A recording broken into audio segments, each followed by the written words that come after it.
بہت شکریہ۔ آم، جو پیچھے سب کو آداب عرض ہے سب سے پہلے تو، اور پیچھے بورڈ پہ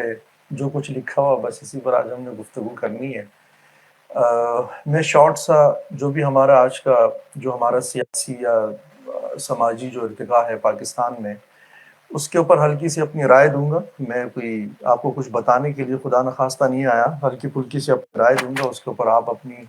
رائے دے سکتے ہیں، اس پہ کوئی سوال کر سکتے ہیں، یا اس میں سے کسی رائے کو آپ مسترد کرنا چاہیں تو آپ بلا شبہ اس کو مسترد کر سکتے ہیں۔ پاکستان کے ہمارے جتنے بھی موٹے موٹے مسئلے مسائل ہیں جن کو ذکر کرنے کی قطعاً کوئی ضرورت نہیں ہے، ہر انسان جو اس وقت یہاں پہ ہال میں بیٹھا ہوا ہے وہ اس کا شکار ہے کسی نہ کسی سے، کوئی ڈائریکٹ اس کا حصہ ہے، کوئی انڈائریکٹلی اس کا شکار ہے۔ اگر ان تمام مسئلے مسائل کو سامنے رکھ کے اگر ہم یہ سوال کریں کسی سے بھی، یا میں نے جس طریقے سے دیکھا ہے کہ جب ہم کسی سے سوال کرتے ہیں کہ یہ جتنے بھی ہمارے پاکستان کے مسائل ہیں ان کا حل کیا ہے، تو زیادہ تر جو جواب سامنے آتا ہے وہ یہ ہے کہ پاکستان کا تعلیمی نظام اگر ٹھیک ہو جائے تو شاید پاکستان کے بہت سارے مسئلے مسائل حل ہو جائیں گے۔ تعلیم کے ساتھ ساتھ جو لفظ بہت زیادہ جوڑا جاتا ہے یا ہمیں بتایا جاتا ہے اس میں سے ایک یہ ہے کہ تعلیم کے ساتھ ساتھ تربیت کی بہت زیادہ کمی ہو گئی ہے، جس کی وجہ سے پاکستان میں بہت سارے مسائل پیدا ہو گئے۔ اگر ہماری تعلیم ٹھیک ہو جائے اور اس کے ساتھ ہماری تربیت ٹھیک ہو جائے تو شاید ہمارے ساتھ یہ مسئلے مسائل نہ ہو جس کا ہمیں سامنا ہے۔ اور ظاہر ہے کہ مجھے ایسا لگتا ہے کہ ایسا ہم اس لیے کہتے ہیں کہ ہم جو بھی انسیڈنٹ دیکھتے ہیں یا جو بھی واقعہ ہمارے سامنے رونما ہوتا ہے تو ہم اس کا تجزیہ یا اس کا مشاہدہ اسی فریم کے اندر کرتے ہیں جس فریم کے اندر وہ واقعہ رونما ہو رہا ہوتا ہے، آن دا اسپاٹ۔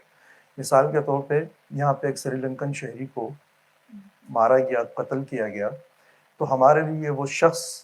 زیر بحث ہے کہ جس شخص نے اس سری لنکن شہری کو قتل کیا۔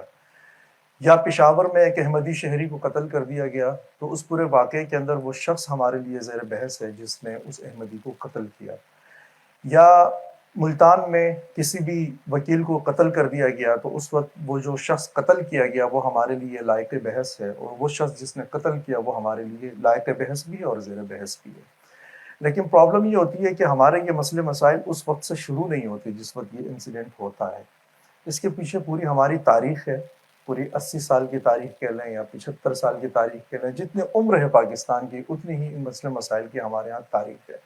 اگر پاکستان سے باہر نکل جائیں تو پھر تو صدیوں پہ محیط اس کی تاریخ ہے، لیکن ہم پاکستان کے اندر اندر رہ کے اس کے اوپر بات کرتے ہیں۔ تو کیا یہ بات واقعی ایسی ہے کہ اگر ہم تعلیم اپنے ٹھیک کر لیں تو ہمارا نظام ٹھیک ہو جائے گا، ہم بچوں کی تربیت ٹھیک کر لیں تو شاید ہمارے بچے ٹھیک ہو جائیں گے؟ مجھے ایسا لگتا ہے کہ ایسا نہیں ہے، کیونکہ تعلیم سے پہلے بھی ایک بہت بڑا سوال ہے کہ ہم اپنے بچوں کو تعلیم دیں کیسے۔ اور یہ سوال آپ مجھ سے نہیں کر سکتے، میں آپ سے نہیں کر سکتا، لیکن اس شخص سے ضرور کیا جا سکتا ہے جس کا 14 سال کا بچہ یا 10 سال کا بچہ اس وقت کسی بھی ورک شاپ کے باہر گاڑی ٹھیک کر رہا ہے یا موٹر سائیکل ٹھیک کر رہا ہے، یا کسی ہوٹل کے اندر وہ ایک بیرے کے طور پہ کام کر رہا ہے، یا کم عمری کے اندر وہ مزدوری کرنے پہ مجبور ہے، اور آپ اس کے والد کے سامنے کوئی سوال نہیں رکھ سکتے، اس کے گھر والوں کے سامنے کوئی سوال نہیں رکھ سکتے، آپ اس کو کوئی واعظ و نصیحت نہیں کر سکتے کہ آپ اپنے بچے کو پڑھاتے کیوں نہیں، کیونکہ اس سوال کا جواب ہمارے پاس آلریڈی موجود ہے، اس لیے کہ اس شخص کے پاس اتنے وسائل نہیں ہیں کہ وہ اپنے بچے کو پڑھا سکے۔ اور اس بات کو تسلیم کر لینا چاہیے عقل کی بنیاد پہ اور لاجک کی بنیاد پہ کہ کسی بھی انسان کے لیے تعلیم اتنی اہمیت نہیں رکھتی ہے، کوئی بھی تربیت اتنی اہمیت نہیں رکھتی، کوئی بھی چیز روٹی سے زیادہ کسی بھی شخص کے لیے اہمیت نہیں رکھتی ہے۔ زندگی کا سوال سب سے امپورٹنٹ ہوتا ہے، سروائیول کا سوال سب سے امپورٹنٹ ہوتا ہے، باقی ساری چیزیں اس کے بعد آتی ہیں۔ اس کے بعد اگر کوئی تباہی آتی ہے تو اس کا ذمہ دار ظاہر ہے کہ وہ شخص نہیں ہے جس نے اپنے 12 سال کے بچے کو کسی جگہ پہ جا کے کسی ہوٹل میں اس کو کام پہ لگایا، یا کہیں بھی اس کو کسی سرگرمی میں لگایا کہ جس کے نتیجے میں اس کی تعلیم متاثر ہو گئی۔ ہمیں یہ ماننا پڑے گا کہ اس سے پہلے ہمیں جس چیز کی اسٹیبلٹی کی ضرورت ہے وہ ہماری اکانومی ہے، وہ کسی بھی اسٹیٹ کی اکانومی ہے۔ اکانومی اسٹیبل ہوگی، میرے گھر کی اسٹیٹ کو چھوڑ دیں، میں اپنے معاشی طور پہ میں جتنا اچھا ہوں گا میرے بچوں کی تعلیم اتنی اچھی ہوگی، معاشی طور پہ میں جتنا برا حال ہوں گا تو میرے بچوں کی تعلیم کے اوپر اتنا ہی اثر پڑے گا۔ یہ میرا سالانہ جتنا میں کماتا ہوں وہ کمائی اس بات کا فیصلہ کرے گی کہ میرے بچوں نے اس سال کس اسکول میں تعلیم حاصل کرنی ہے اور کتنی تعلیم حاصل کرنی ہے، اور یہ فیصلہ بھی کرنا ہے کہ اس نے تعلیم حاصل کرنی ہے یا نہیں کرنی ہے، یہ ایک فیکٹ ہے۔ سوال یہ کہ ظاہر ہے ہمیں یہ ماننا پڑے گا کہ ہماری جو اکانومی ہے وہ اسٹیبل نہیں ہے. ہم معاشی طور پہ بہت بدحال ایک ریاست ہے، وہ اسٹیٹ ہیں، اور اس کے پیچھے ہمیں یہ دیکھنے کی ضرورت ہوگی کہ ہماری اس جو معاشی بدحالی ہے اس کے پیچھے وجوہات کیا ہیں. اس کے پیچھے وجوہات یہ ہیں، یہ کہنا بھی آسان ہو سکتا ہے کہ شاید ہمیں سیاسی قیادت اچھی نہیں ملی اس لیے ہماری معیشت ٹھیک نہیں ہے، یا پہلے دن سے ہم نے تعلیم کے اوپر انویسٹ نہیں کیا شاید اس لیے ہماری اکانومی اچھی نہیں ہے، یا یہاں پہ لوگوں نے ہماری زندگیوں میں مداخلت کی ہے اس لیے ہماری اکانومی اچھی نہیں ہے، یا ہم یہ کہہ سکتے ہیں لوگوں کو خود پڑھنے لکھنے میں یا اپنی تربیت کی فکر نہیں ہے اس لیے ہماری اکانومی اچھی نہیں ہے، کچھ بھی کہہ سکتے ہیں. لیکن ہمیں اپنے آپ کو کمپیئر کر لینا چاہیے اس ملک کے ساتھ جو بالکل ہمارے ساتھ لگا ہوا اور اس کی تاریخ پیدائش وہی ہے جو تقریباً ہماری ہے، کچھ گھنٹے کا فرق ہے. ٹھیک، اور تو اس کے ساتھ اپنے آپ کو رکھ کر یہ دیکھنے کی ضرورت ہے کہ وہ ہر میدان میں آئی ٹی کی دنیا میں وہ اس وقت لیڈ کر رہا ہے، کیوں لیڈ کر رہا ہے. ٹھیک ہے، اور پھر ہمیں تھوڑا سا دیکھ لینا چاہیے کہ ہمیں جتنے بھی سیاستدان ملے آج تک، یا جتنے بھی ٹیچرز ملے آج تک اس پاکستان میں، جتنے بھی پروفیسرز ملے، جتنے بھی لٹریری پرسنز ملے، ادیب ملے، شعراء ملے، ان کو بھی تول کے دیکھ لیں کہ کیا وہ ہندوستان کے مقابلے میں کہیں بھی کم ہے، کسی بھی صورت میں وہ کسی درجے میں کہیں ان کا کوئی کمی بیشی ان کے اندر ہے. میرا اپنا ذاتی خیال یہ ہے کہ ایسی کوئی بات نہیں ہے، بلکہ اگر ہم اس ڈیبیٹ میں جائیں تو میں آپ سے یہ عرض کر سکتا ہوں کہ ہمارے ہاں کی سیاست، ہمارے ہاں کا ادب، ہمارے ہاں کی موسیقی، ہمارے ہاں کا فن، ہمارے یہاں کا آرٹ پاکستان کے ابتدائی دنوں میں ہندوستان سے بہت طاقتور رہا ہے. اور آپ کو یہ بھی ماننا پڑے گا کہ 1947 میں تقسیم کے بعد جو کلاسیکی، ایک چھوٹی سی مثال لے لیتے ہیں اس کی، کہ کلاسیکی موسیقی پاکستان کے حصے میں آئی تھی، لیکن آج جس تاریخ میں ہم بیٹھے ہوئے اس تاریخ میں پاکستان میں کلاسیکی موسیقی کا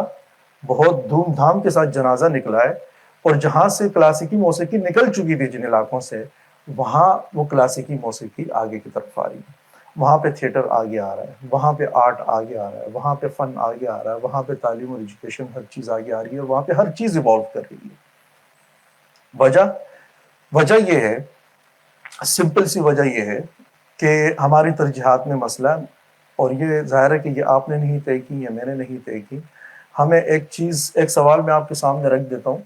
کہ ظاہر ہے اس کے اوپر آپ یقیناً زیادہ تر لوگوں کا اتفاق ہوگا کہ کیا ہم اس بات کو مانتے ہیں کہ یہ پاکستان ایک سیکیورٹی اسٹیٹ ہے؟ یہ پاکستان ایک سیکیورٹی اسٹیٹ ہے. اگر یہ پاکستان ایک سیکیورٹی اسٹیٹ ہے،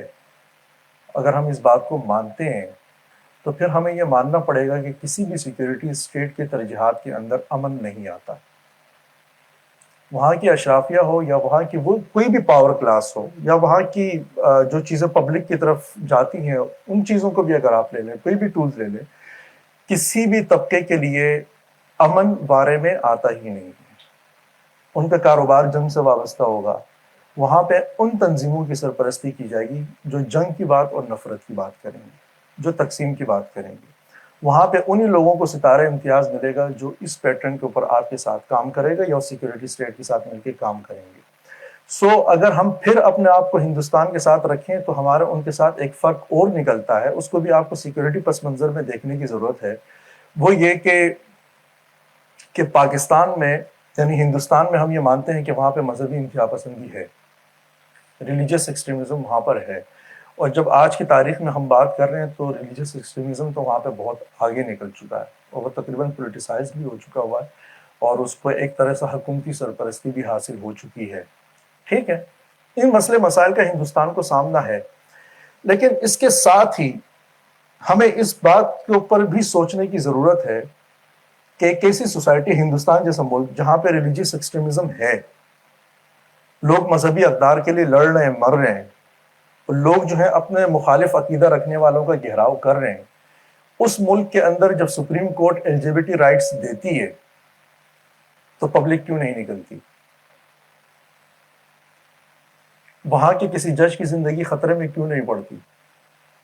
وہاں کسی وکیل کے گھر کا گھیراؤ کیوں نہیں کیا جاتا؟ کسی وکیل کو اس کے چیمبر میں گھس کے مارا کیوں نہیں جاتا؟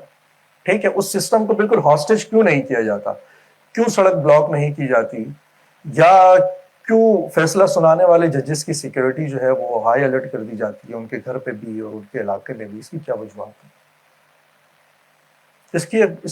اس حوالے سے بھی ہمارے اور ہندوستان کے معاشرے میں ایک بڑا، ہندوستان کا نام میں بار بار اس لیے دہراؤں گا کہ ہمیں اپنا محاسبہ کرنا ہے، تو لہٰذا ہمیں ایک آئینہ رکھنا، اور آئینہ مجھے انڈیا ہی نظر آتا ہے، اور ویسے بھی ہمیں ہمارے جتنے بھی شوق ہیں جینے اور مرنے کا، اس کا تعلق بھی ہندوستان کے ساتھ ہی ہے۔ ہندوستان کے نام پہ ووٹ مانگ لو تو آسانی سے مل جاتا ہے، ہندوستان کے نام پہ جان مانگ لو تو آسانی سے مل جاتی ہے، اور ہندوستان کے ضد میں بھی اگر تعلیمی انقلاب لانے کی کوشش گئی تو شاید ہمارے یہاں تعلیمی انقلاب آ جائے، اس لیے کہ ہم ہندوستان کے ساتھ ہماری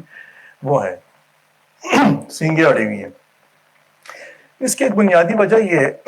کہ ہمارے یہاں پاکستان میں مذہبی انتہا پسندی محض ایک سوسائٹی کا پرابلم نہیں ہے، محض یہ ایک ہمارے معاشرے کا پرابلم نہیں ہے کہ بھائی یہ شخص ہے، اس کے والد صاحب مذہبی تھے تو یہ اس لیے مذہبی ہیں، چونکہ ان کے خاندان میں انتہا پسندی تھی تو ان کے یہاں بھی انتہا پسندی ہے،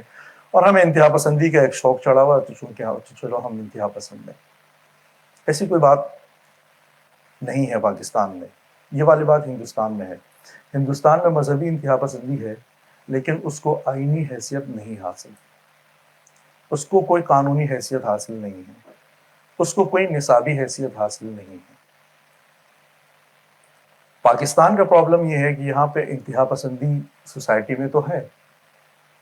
لیکن آئین جو ہے وہ اس کی تائید کرتا ہے، اور ہمارا نصاب جو ہے اس کو فروغ دیتا ہے، اور اس کے نتیجے میں پورا ایک اسٹیٹ نیریٹو بلڈ ہوتا ہے، اور اس کے نتیجے میں پھر یہ سوسائٹی نکل کے سامنے آتی ہے جس کا ہمیں سامنا ہے، اور اس سوسائٹی سے انہی چیزوں کی توقعات رکھنی چاہیے جس کا ہم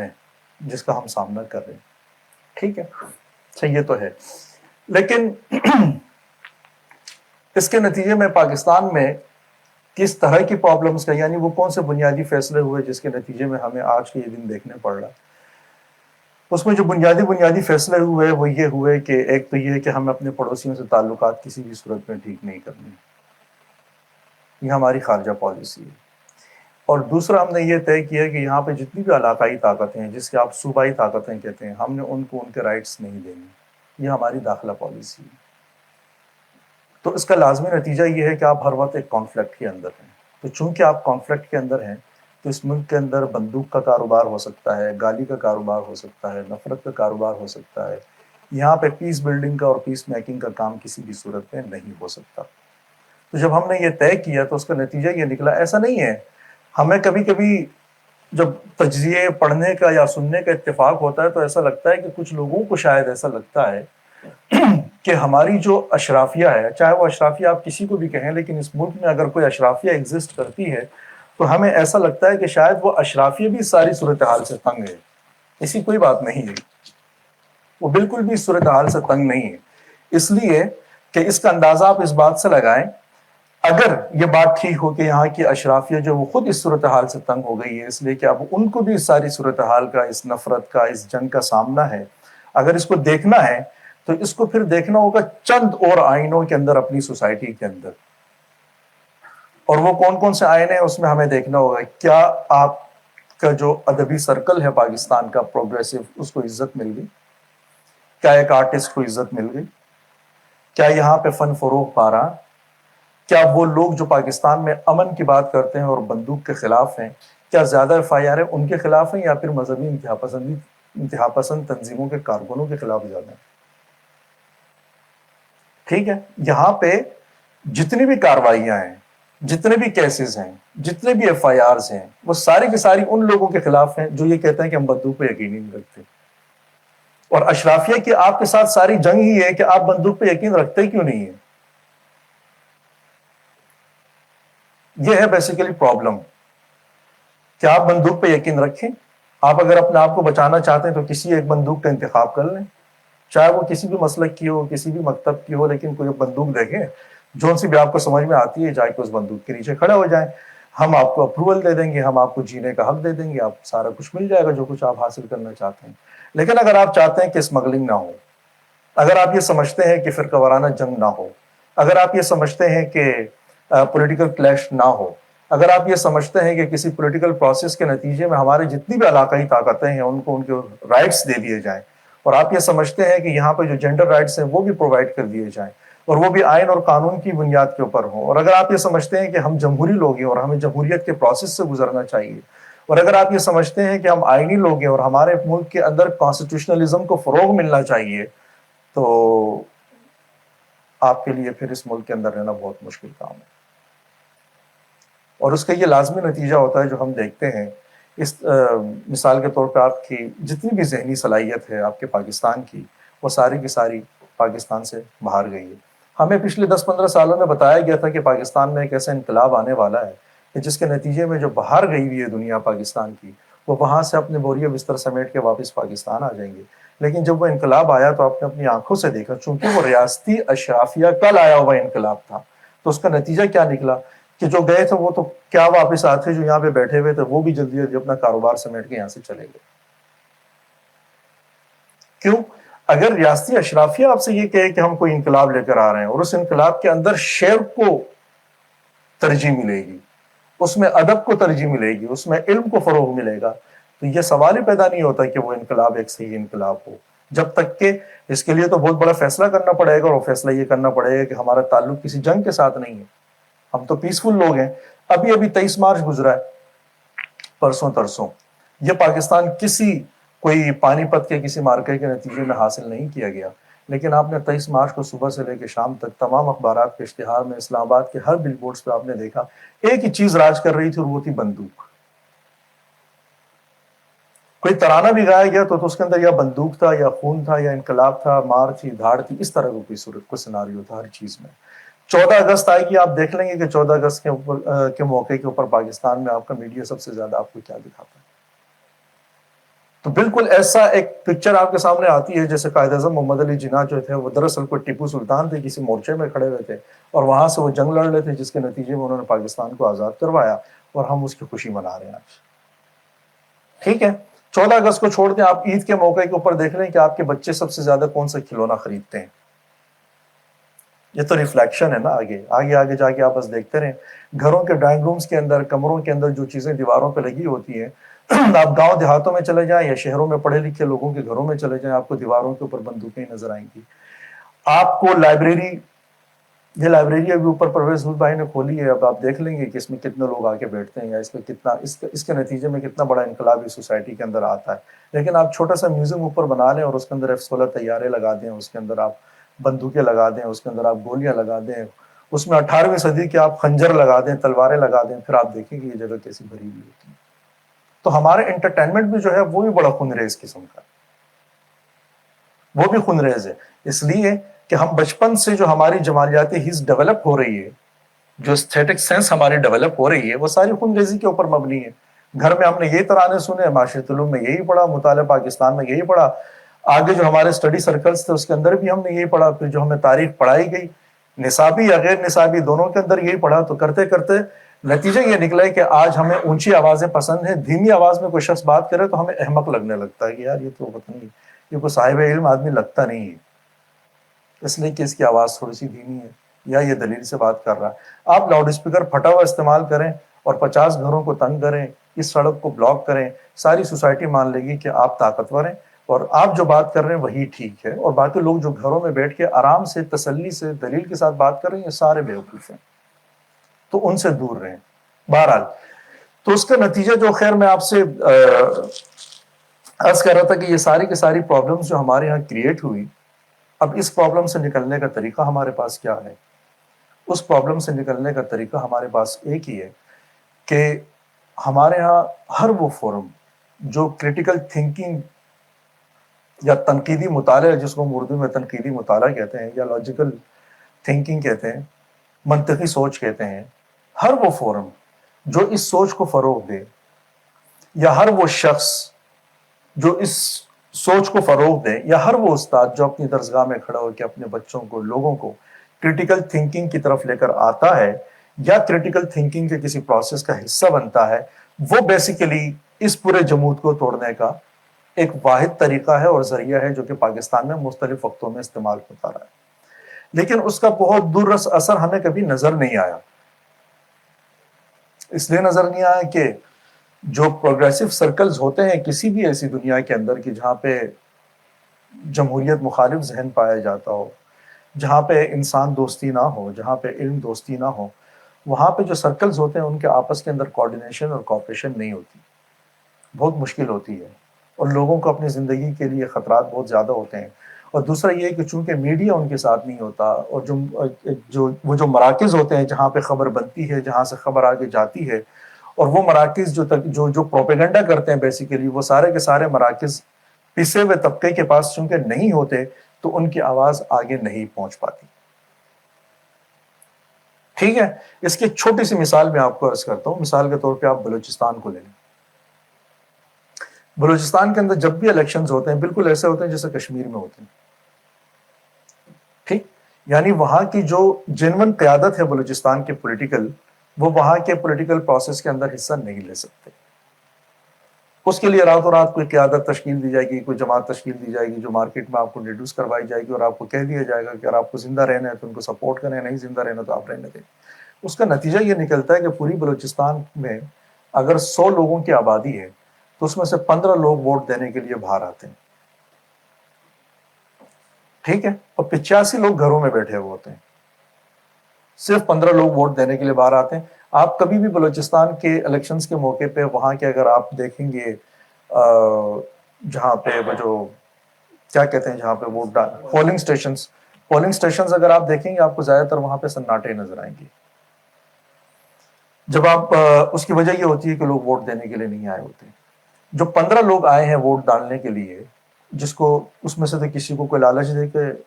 لایا گیا ہے، کوئی شاید کسی عصبیت کی بنیاد پر آ گیا ہے، جو بھی آیا ہے، آنے کے بعد ان 15 لوگوں کے اندر اکثریت اور اقلیت کر کے اعلان کر دیا گیا کہ فلاں جماعت جیت گئی، فلاں جماعت ہار گئی،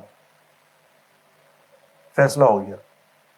اس کا مطلب یہ ہوا کہ باقی کا سارا بلوچستان جو تھا وہ نظر انداز ہو گیا، وہ نہ اپنے مسائل پہنچا سکا، وہ نہ پورے پولیٹیکل پروسیس کا حصہ بن سکا، اور نہ اپنے مینیفیسٹو وہ انٹروڈیوس کروا سکا، نہ وہ پبلک میں جا سکا، اور اسلام آباد تک اس کی آواز بھی نہیں پہنچ سکی، اور ایک ایسی طاقت جیت گئی کہ جس کا بلوچستان کے ساتھ سرے سے کوئی تعلق ہی نہیں ہے۔ ٹھیک ہے، ابھی بھی بلوچستان کا وزیر اعلیٰ ایک ایسا شخص ہے جو 500 ووٹوں سے جیتا ہو، پہلے 500 سے جیتا ہوا تھا، ابھی دوبارہ پتہ نہیں کتنے سے جیتا ہوگا، وہ 250-300 سے جیتا ہوگا۔ ٹھیک ہے، یہ ایک صوبے کا وزیر اعلیٰ ہے۔ اب یہ جو پیچھے پورا کا پورا بلوچستان ہے، یہ اپنی آواز کیسے پہنچائے، کس کو پہنچائے؟ احمدی طبقے کی بات کرتے ہیں۔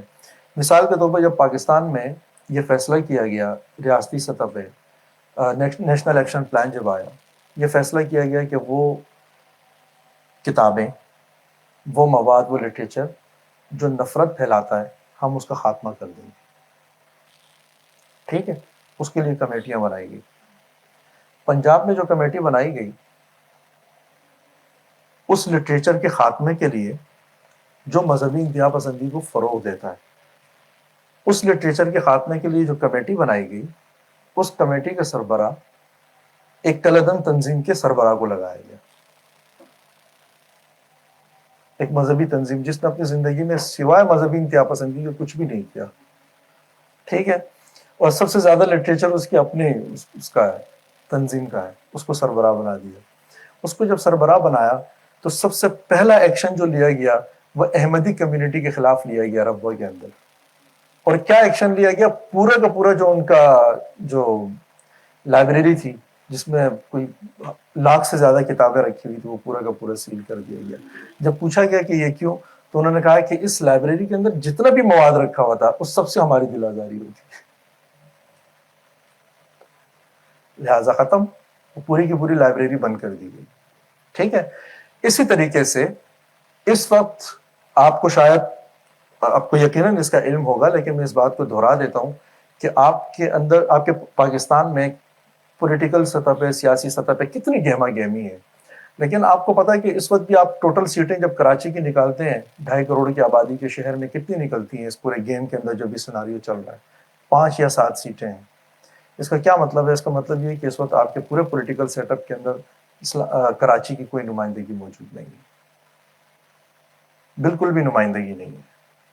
ٹھیک، جو وہاں کے نمائندہ تنظیمیں ہوتی وہاں، آپ گلگت بلتستان چلے جائیں تو وہاں بھی یہی صورتحال ہے، آپ کہیں اور چلے جائیں. اسی طریقے سے اسی پاکستان میں جو ہمارے مسیحی برادری ہے، جو ہندو برادری ہے، یہ سارے کے سارے ان کے مسئلے مسائل کبھی بھی ہم تک نہیں پہنچے، اور جن تک پہنچا وہ کل ملا کے 5-6 لوگ تھے، سڑکوں پہ نکلے اور انہوں نے اپنے بات کی، وہیں پہ دم توڑ گئے، کہانی ختم ہو گئی. لیکن یہ سارے مسئلے مسائل اب آپ کے علم میں ہے. احمدیوں کے مسائل بھی ہیں، جو غیر مسلم اقلیت ہیں ان کے مسائل بھی ہیں، جو چھوٹی چھوٹی کمیونٹیاں ہیں، برادریاں ہیں، ان کے مسئلے مسائل بھی ہیں، اور اس کی ٹوٹل تاریخ پیچھے 10 سال یا 12 سال یا 15 سال بنتی ہے کہ جب یہ لوگ مین سٹریم میں آئے اور جن لوگوں نے اپنے جینوئن ایشوز لوگوں کے سامنے رکھے. اور یہ موقع پہلی مرتبہ تب پیدا ہوا پاکستان میں جب پاکستان میں سوشل میڈیا کی بہار آئی، جب سماجی ذرائع ابلاغ آئیں. ٹھیک ہے، آپ تھوڑی دیر کے لیے تصور کر لیں کہ فاٹا سے نوجوانوں کی جو ہیومن رائٹس تحریک اٹھی ہے، اگر اس کے پیچھے سے سوشل میڈیا کو، سماجی ذرائع ابلاغ کو ختم کر دیا جائے تو وہ کہاں رہ جاتی ہے؟ کیا آپ امیجن بھی کر سکتے ہیں کہ آپ اس طرح کی کوئی نوجوانوں کو جانتے ہیں کہ جو اپنی ہیومن رائٹس کی کوئی تحریک چلا رہے ہیں فاٹا سے؟ کیا آپ ایسے کسی لوگوں کا تصور کر سکتے ہیں کہ جو بلوچستان میں بیٹھے ہیں اور وہ اپنے بنیادی انسانی حق مانگ رہے ہیں اور اس کی آواز آپ تک پہنچ رہی ہے؟ کیا آپ کراچی کے ایسے لوگوں کے بارے میں سن سکتے ہیں یا امیجن کر سکتے ہیں، تصور کر سکتے ہیں پچھلے سیناریو کے اندر کہ آپ ان تک پہنچ رہے ہیں یا ان کی آواز آپ تک پہنچ رہی ہے؟ یا ہماری جو کرسچن کمیونٹی ہے، جو ہماری ہندو کمیونٹی ہے، ان کی آواز آپ تک جا رہی ہے اور آپ کی آواز ان تک پہنچ رہی ہے اور آپ اس پورے پروسیس کا حصہ بن پا رہے ہیں؟ ٹھیک ہے، جتنی تیزی کے ساتھ پاکستان کی پوری ہسٹری میں سیکشل وائلنس کے اوپر اتنی قانون سازی نہیں ہو سکی جتنے پچھلے 15 سالوں میں اور 10 سالوں میں ہوئی ہے، یا اتنی ڈیبیٹس نہیں ہو سکی جتنی ڈیبیٹس پچھلے 10 سالوں میں یا 15 سالوں میں ہوئی ہے. اس کی وجہ بھی یہی ہے. ہمیں تو ایون کہ ٹرانسجنڈرز کا، پاکستان میں ٹرانسجنڈرز کی آبادی کم نہیں ہے، لیکن ان کے بارے میں ان کی آواز پہلی مرتبہ اب ہمیں پہنچ رہی ہے. یہ بات تو آپ تسلیم کریں گے، اب پہنچ رہی ہے. اب جب پہنچ رہی ہے تو اس کے نتیجے میں ایک چیز پیدا ہو رہی ہے اور وہ ہے کو ایگزسٹنس. کو ایگزسٹنس کا امکان پیدا ہو رہا ہے، اور وہ کو ایگزسٹنس کا مسئلہ یہ ہے کہ چونکہ وہ ریاستی اشرافیہ کے فیور میں نہیں جاتا تو ریاستی اشرافیہ کے پاس اور کوئی راستہ نہیں ہے سوائے اس کے کہ وہ جو سماجی ذرائع ابلاغ ہیں اس کے خلاف قانون سازی کریں. ٹھیک ہے، ایک تو قانون سازی ہوتی ہے نا چیزوں کو کنٹرول کرنے کے لیے، ایک قانون سازی ہوتی ہے لوگوں کو پریشان کرنے کے لیے. مثال کے طور پہ کوئی ایگزسٹنس کی بات آئی ہے تو ایک مثال آپ کو سمجھا دیتا ہوں. یہ جو انٹرفیت ڈائلاگ ہوتا ہے بین المذاہب ہم آہنگی کا، بین المذاہب ہم آہنگی سے مراد، میں آپ کے سامنے میں گستاخی نہیں کرنا چاہتا اس لیے میں سوال آپ کے سامنے پھینکنے والا ہوتا ہوں، واپس بڑے مشکل سے کنٹرول کر لیتا ہوں، اس لیے کہ آپ وہ حضرات نہیں ہیں کہ جن کے ساتھ سوال و جواب کے اندر بات کی جائے. میں جسٹ اپنی رائے دے رہا ہوں، پھر اس کے اوپر بات کر لیں گے. بین المذاہب ہم آہنگی کا مطلب یہ ہوتا ہے کہ ظاہر تمام مذاہب آپس میں بیٹھیں، بات چیت کریں، کوئی کامن گراؤنڈز دیکھیں اور اس کے اوپر کو ایگزسٹنس پیدا کریں، مفاہمت کی راہ نکالیں، رواداری کا کوئی راستہ نکالیں. لیکن پاکستان میں انٹرفیت ڈائلاگ کا یا بین المذاہب ہم آہنگی کا یہ مطلب نہیں ہوتا. پاکستان میں اس کا مطلب یہ ہوتا ہے بین المذاہب ہم آہنگی کا کہ پاکستان کا اپنا ایک عقیدہ ہے بطور ریاست، اور وہ سب سے بالادست ہے. اور اس پاکستان میں رہنے والے جتنے بھی باقی عقائد ہیں، چاہے وہ مسلک ہو چاہے وہ مذاہب ہوں، وہ سارے آئے ایک ٹیبل پہ بیٹھیں اور جو پاکستان کا بالادست عقیدہ ہے اس عقیدے کے آگے اپنے سارے عقیدوں کو سرنڈر کر دیں، اپنے والے عقیدوں سے دستبردار ہو جائیں اور یہ تسلیم کر لیں کہ آپ ہمارے مائے باپ ہیں، جو فیصلے آپ کریں گے وہی ٹھیک ہوں گے. ٹھیک ہے، یہ ہے بین المذاہب ہم آہنگی. یہ بالکل وہی چیز ہے جو پاکستان میں ہمارے ہمیشہ ہوتا ہے نا طلاق کے مسئلوں میں. طلاق جب بھی ہوتی ہے اس کی ذمہ دار عورت ہوتی ہے. ٹھیک ہے، اس لیے عورت ہوتی ہے کہ عورت کی یہ ذمہ داری ہے کہ جب اس کی شادی ہو جائے تو زبان نہ چلائے. اور زبان نہ چلانے کا مطلب یہ کہ بات نہ کرے، اپنے حق کی بات نہ کرے، اپنی آواز اونچی نہ رکھے، برابری کی تو بالکل بھی بات نہ کرے. اگر اس نے اس طرح کی کوئی تھوڑی سی بھی حرکت کرنے کی کوشش کی اور مرد نے اگر ہاتھ اٹھا دیا تو اس ہاتھ اٹھانے میں بھی غلطی دراصل اس عورت کی ہوگی. سو لہٰذا جب عورت کے حقوق کی بات کی جاتی ہے ہمارے یہاں پاکستانی پرسپیکٹو میں، جو ہم کہتے ہیں کہ ہم نے اتنے سالوں سے عورتوں کو حقوق آلریڈی دے دیے ہیں، وہ جو دیے ہوئے حقوق ہیں وہ دراصل یہ ہیں کہ عورت کو بلائیں، اس کو بٹھائیں اور اس کو یہ کہیں کہ اس بات کو تسلیم کر لیں کہ تھپڑ مارنا تو مرد کا حق ہے. اور اونچی آواز میں وہی بات کر سکتا ہے. اگر آپ اس حق کو نہیں مان رہے تو نتیجے میں مرد تو تھپڑ مارے گا, اور اگر اس نے تھپڑ مار دیا تو تمہارے خلاف FIR کٹ جائے گی کہ تم نے ایسا کیوں کیا, تمہیں چپ رہنا چاہیے تھا. یہی ہماری مکالمہ بین المذاہب ہے, یہی ہماری بین المذاہب ہم آہنگی ہے کہ جتنے بھی مذاہب اور مسالے کے وہ سارے کے سارے سرنڈر کر دیں. جبکہ کو ایگزسٹنس کا فارمولہ یہ نہیں ہوتا. کو ایگزسٹنس کا فارمولہ یہ ہوتا ہے بیسیکلی کہ جو بڑی طاقت ہوگی بیسیکلی اس کو اپنا پاؤں ہٹانا ہوگا کسی کی دم پر سے. ٹھیک ہے نا, یعنی ہم نے جو حقوق غصب کیے ہوئے ہیں, ہم اکثر جب کسی کو حق دیتے ہیں تو ہم یہ کہتے ہیں کہ میں نے اپنے بچوں کو یہ حق دیا ہوا, میں نے فلاں کو یہ حق دیا ہوا, میں نے فلاں کو یہ حق دیا ہوا. ٹھیک ہے, پاکستان کے کانٹیکس میں یہ جملہ کسی حد تک تو ٹھیک ہے کہ میں نے اپنی بیٹی کو یہ حق دیا ہوا اور میں اپنے بیٹے کو یہ حق دیا ہوا. ٹھیک ہے, اور یہ سب کچھ ہم ان چیزوں کے بارے میں بیسیکلی کہہ رہے ہوتے ہیں کہ جو ہم نے دراصل خاندان در خاندان دبائے ہوئے ہوتے ہیں. تو دبائی ہوئی چیز پر سے جب آپ پاؤں ہٹاتے ہیں تو آپ بیسیکلی پیچھے ہوتے ہیں. آپ کو پیچھے ہونے کی ضرورت ہو, آپ کو حق دینے کو کوئی حق تو ڈیفائنڈ ہے آلریڈی ہر انسان کا, ہر شہری کا, کہ اس کا کیا حق ہے, اس کو ملنا چاہیے. بہرحال تو ہماری جو کو ایگزسٹنس کا ایک امکان پیدا ہوا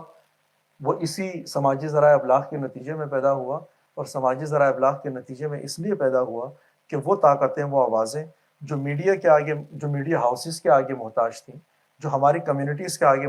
محتاج تھیں, جو ہماری جو طاقت کے جو مراکز ہیں جمہوری, آگے جمہوری, جو اس کے آگے محتاج تھیں, ان کی وہ محتاجی ختم ہوئی, اور ان کے اور پبلک کے بیچ میں اور ان کے اور دوسری پاور فورسز کے بیچ میں ایک گیپ ختم ہوا اور وہ لوگ ڈائریکٹ ہو گئے. سو اس لیے میں اکثر و بیشتر یہ کہا کرتا ہوں کہ باقی دنیا میں سماجی ذرائع ابلاغ جو ہیں, سوشل میڈیا, خاص طور سے یہ فیس بک, ٹویٹر, جتنے بھی ہمیں دستیاب ہیں, باقی دنیا میں یہ انٹریکشن کا ایک ذریعہ ہوگا یا ایک دوسرے کے ساتھ کمیونیکیشن کرنے کا ایک ذریعہ ہوگا, بات کو پہنچانے کا ذریعہ ہوگا. لیکن پاکستان جیسے ملک میں, خاص طور سے پاکستان جیسے اور ملک میں بھی, لیکن بطور خاص پاکستان میں مجھے ایسا لگتا ہے کہ یہ اظہار رائے کا واحد ذریعہ ہے. اپنی بات کا اظہار کرنے کے لیے یہ واحد ذریعہ ہے جو ہمیں پاکستان میں دستیاب ہے. ٹھیک, یہی وجہ ہوتی ہے کہ جن بنیادوں پہ ماضی میں ہمارے لوگوں کو ڈائریکٹ خاموش کیا جاتا رہا ہے, انہی بنیادوں پر پاکستان میں سوشل میڈیا کو بھی خاموش کیا جاتا رہا ہے. مثال کے طور پر جب پہلی مرتبہ یوٹیوب کے اوپر پابندی لگی تو اس لیے لگی کہ یہ کہا گیا کہ اس کے اوپر توہین رسالت پر مبنی مواد موجود ہے, ایک ایسا مواد موجود ہے کہ جس میں مذہب کی توہین کی گئی ہے, جس میں باقی چیزوں کی توہین کی گئی ہے. سو اس کو میں ریلیٹ کرتا ہوں یا لنک کرتا ہوں اس وقت کے ساتھ جب دنیا میں پہلی مرتبہ پریس آیا تھا. میں بس اپنی بات یہاں پہ ختم کروں گا. جب پریس آیا تھا, پریس آنے کے نتیجے میں جو سب سے بڑا دھماکہ ہوا دنیا میں وہ یہ ہوا کہ وہ طبقے یا وہ کمیونٹیز یا وہ اشرافیہ جنہوں نے معلومات پر یا علم پر قبضہ جمایا ہوا تھا, ان کا قبضہ ٹوٹنا شروع ہوا. ٹھیک, سوال اٹھنا شروع ہوا, بات ہونا شروع ہوئی, اور علم کے جو ذرائع تھے ان سارے ذرائع تک ایک عام انسان کی رسائی ممکن ہو گئی. اور یہ صرف ہمارے ہاں صرف مسلمانوں کی بادشاہتوں میں نہیں ہوا, بلکہ جہاں جہاں چرچ کی بادشاہی تھی وہاں پر بھی یہ ہوا کہ جب پریس لگا تو اس معاملے کو چرچ میں لایا گیا, اور چرچ نے یہ فیصلہ سنایا کہ پریس کو آزادی نہیں دی جا سکتی. اور خاص طور سے ایسا مواد تو پریس کی مشینوں پہ بالکل بھی پبلش نہیں کیا جا سکتا کہ جن کے اوپر یہ مذہبی کلمات لکھے ہوتے ہیں یا خدا کے اور کسی پیغمبر کا نام لکھا ہوتا ہے, اس لیے کہ اس میں مذہب کی توہین ہو رہی ہے. وہ سارا کچھ مواد ہم آپ کو پبلش کرنے کی اجازت نہیں دیں گے. سو جب انگلینڈ میں پریس لگا تب بھی یہ صورتحال ہوئی کہ پریس بند کیا گیا, اور جن لوگوں نے پریس لگائے ان کو پھانسیاں دی گئی. دوسرے نمبر پر ہمارے مسلمانوں کا جو بادشاہتوں کا دور ہے جس میں خلافت عثمانیہ سر فہرست ہے, وہاں پر جب پریس لگا تو اس کا بھی نتیجہ یہ نکلا کہ پریس بند کیا گیا, اس کے خلاف فتویٰ آیا مساجد سے, شیخ الاسلام کی طرف سے, اور جو ہمارے پریس لگائے گئے تھے ان کو جلایا گیا, اور جن لوگوں نے پریس لگائے تھے ان کو پھانسی چڑھا دیا گیا. ٹھیک ہے, اور وہ ابتدائی دور بھی بالکل پاکستانی دور جیسا ہے. آپ کسی کی رائے سے یا کسی کے بات کرنے کے طریقے سے اختلاف کر سکتے ہیں, لیکن ایک تو بد اخلاقی کے لیے کسی نے اپنا فیس بک کسی بھی سماجی ذرائع ابلاغ کے اوپر کوئی بابا کی پرنسس ٹائپ کا کوئی نام رکھا ہو تو وہ اپنی جگہ پہ، یا کسی نے کسی بھی قسم کا کوئی نام رکھا ہو وہ اپنی جگہ پہ. لیکن یہ بات آپ کو تسلیم کرنی پڑے گی کہ پاکستان میں جو آپ کی جو پروگریسو کمیونٹی ہے ان میں سے بیشتر وہ ہیں جن کو اپنی بات پہنچانے کے لیے اپنے نام بدلنے پڑیں گے. ٹھیک ہے، فیک اکاؤنٹس ان کو استعمال کرنے پڑتے ہیں. ٹھیک ہے، غلط اکاؤنٹ والے راستے سے آتے ہیں جن کو اپنی پراکسی بدلنی پڑتی ہے تاکہ ہم کسی کی رینج میں نہ آ سکیں اور کوئی ہمیں پکڑ نہ سکے. ٹھیک ہے، ڈائریکٹ کال ریسیو کرنے کا رواج بھی ختم ہوتا چلا جا رہا ہے، اس لیے کہ ہر انسان اپنے آپ کو انسیکیور فیل کرتا ہے. واٹس ایپ کے اوپر بھی اس نے لمبی لمبی پراکسیاں لی ہوئی ہیں اور بہت ڈائریکٹ ہو کے کسی سے بات کرنا میں کوئی بھی سہولت محسوس نہیں کرتا. پریس لگنے والے زمانے میں ابتدا میں جتنی بھی 4-5 کتابیں آئی ہیں، چاہے وہ مغرب میں آئی ہوں چاہے وہ اس طرف ہمارے خلافت عثمانیہ والے علاقے کے اندر آئی ہوں اور مصر میں بھی آئی ہوں، وہ ساری کی ساری کتابیں وہ ہیں جن کے اوپر مصنفین کے نام غلط لکھے ہوئے ہیں، غلط ناموں سے کتابیں پبلش ہوئی ہیں. پبلشرز نے بھی اپنے پریس ان کے جو چھاپے خانے تھے وہ بھی غلط ناموں سے انہوں نے بنائے ہوئے تھے. کسی کو آگے کیا ہوا تھا، اس کو فرنٹ پہ رکھا ہوا ہوتا تھا، خود جو ہے چھاپے خانے کا مالک کسی کو پتہ نہیں ہوتا تھا. ٹھیک ہے، اور انگلینڈ میں بھی مغرب میں بھی چھاپے خانے کی وجہ سے جو پہلی پھانسی ہوئی ہے وہ بھی، اور جو ہمارے استنبول کا پرانا نام میرے ذہن سے نکل گیا، قسطنطنیہ میں بھی جو پہلی پھانسی ہوئی ہے جو پبلشر کو، دونوں کی اس بنیاد کے اوپر ہوئی ہے کہ وہ پہلی کتابیں جو انہوں نے پبلش کی تھی وہ ان کے مصنف کے نام نہیں بتا رہے تھے، وہ مصنفین کے نام بتانے کے لیے تیار نہیں تھے، سو وہ مارے گئے. اور اسی طریقے سے بہت سارا لٹریچر ابھی بھی ایسا ہے، بہت سارا لٹریچر ابھی بھی ایسا ہے کہ کتابیں موجود ہیں لیکن ان کے مصنفین کا نام کا کسی کو نہیں پتا، سرے سے ہے ہی نہیں، مطلب کتاب پہ نام ہی نہیں ہے. تو میں پہلے تو میں بات کر رہا تھا جس میں مصنفین نے اپنا نام بدل کے لکھے، لیکن ایسا لٹریچر موجود ہے کہ جس کے اوپر مصنفین کا قطعاً کوئی نام نہیں، اور انہوں نے اپنے بس جذبات کا اظہار کیا اور یہ سوچا ہے کہ کسی طریقے سے ہماری بات جو ہے وہ نیچے سوسائٹی تک پہنچ جائے. اس کی وجہ یہ تھی کہ ایسا نہیں ہے کہ ہماری جو خلافتوں کا اور بادشاہتوں کا دور گزرا ہے اس دوران کوئی کھڑا نہ ہوا ان بادشاہتوں کے خلاف، اس وقت کسی نے جمہوریت پہ بات نہ کی ہو، ایسا نہیں ہوا. اس وقت کسی نے سیکولرزم کا آئیڈیا نہ دیا ہو، ایسا کبھی بھی نہیں ہوا. خلافت عثمانیہ کے دور میں ایسے 5 نامی گرامی لوگ پیدا ہو چکے ہیں کہ جنہوں نے باقاعدہ آرٹیکلز لکھے انہی پریس کی مدد سے، جنہوں نے باقاعدہ کتابیں لکھی اور اپنی اس بات کو انہوں نے فروغ دیا کہ یہ ملک، بلکہ اپنے مسلمانوں کی بھلائی کے لیے انہوں نے یہ بات کی کہ بھائی اس دنیا میں اسلام بھی اور مسلمان بھی تب ہی باقی رہ سکتے ہیں کہ جب وہ اس بات کے اوپر یقین کر لیں کہ نظام جمہوری ہوگا اور کسی بھی مملکت کو چلانے کے لیے عوامی مشاورت کو شامل کیا جائے گا. اگر آپ اس کو شامل نہیں کریں گے تو آپ اپنی طاقت گم کر دیں گے. اور یہ ہوا بھی. ہماری دوسری طرف کی جو دنیا تھی وہ اس لیے آگے نکل گئی کہ وہاں کا جو اجتماعی شعور تھا اس نے چرچ کے کردار کو مسترد کر دیا کہ چرچ میں صرف عبادت ہوگی، اس کو گلیلیو کا فیصلہ کرنے کی اجازت نہیں دی جا سکتی ہے، اس کو کسی گھر کا فیصلہ سنانے کی اجازت نہیں دی جا سکتی ہے، اس کو ہمارے کسی بھی پالیٹکس میں شامل ہونے کی اجازت نہیں دی جا سکتی ہے. وہ عبادت خانہ ہے، وہاں پہ عبادت ہوتی رہے بس، وہ ٹھیک ہے، وہاں سے باہر نکلنے کی اس کو اجازت حق ہی نہیں ہے. اس کا نتیجہ یہ نکلا کہ وہ جمہوری سوچ کی طرف گئے اور بر وقت انہوں نے اپنے آپ کو بچا لیا. ہم آج تک بھی اپنے آپ کو نہیں بچا پا رہے، اس لیے کہ خدا کی جتنی بھی نعمتیں پریس کی شکل میں یا کتاب کی شکل میں یا علم کی شکل میں یا آرٹ کی شکل میں یا انٹرٹینمنٹ کی شکل میں یا کسی بھی عمرانی معاہدے کی شکل میں ہمارے پاس آئی ہیں، اس کو ہم نے صرف مجبوری میں تسلیم کیا ہوا، مجبوری میں تسلیم کیا ہوا. تو خیر بات میں یہ کر رہا تھا کہ ہمارے ہاں ہر وہ چیز، ہر وہ پلیٹ فارم کہ جس کے اندر کوئی ایگزسٹنس کا امکان پیدا ہوگا وہ اس پلیٹ فارم کے لیے سروائیول کرنا بہت مشکل ہوگا. تو سوشل میڈیا کا جو پلیٹ فارم ہے وہ ان پلیٹ فارمز میں سے ایک ہے. ہمارے دیکھیں جمہوریت اس لیے تسلیم نہیں کی جاتی کہ وہ کوئی ایگزسٹنس کا ایک امکان ہے اور بہت واضح امکان ہے. سیکولرزم کے لیے اس ملک میں اسی لیے جگہ نہیں ہے کہ وہ کوئی ایگزسٹنس کا ایک امکان ہے. آرٹ کے لیے بھی اس ملک میں اسی لیے جگہ نہیں ہے کہ آرٹ جو ہے وہ کوئی ایگزسٹنس ہے. بیسیکلی موسیقی میں کوئی ایگزسٹنس ہے، ٹھیک ہے، پینٹنگ کے اندر کوئی ایگزسٹنس ہے، رقص میں کوئی ایگزسٹنس ہے. یہ ساری چیزیں اس کے اندر پائی جاتی ہیں، اس لیے اس ملک میں اس کی اجازت آپ کو نہیں دی جا سکتی.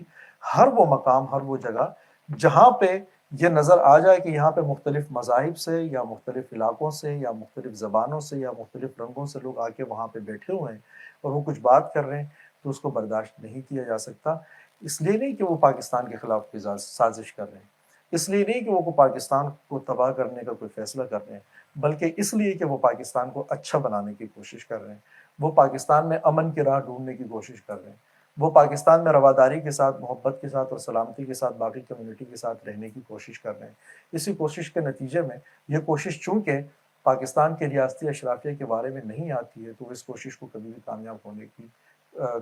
کرنے کی اجازت آپ کو کبھی بھی نہیں دے سکتا. بس یہ کہ بات ختم کرتے ہیں میرا خیال ہے. اگر آپ نے اس میں کوئی رائے دینی ہو، کوئی بات کرنی.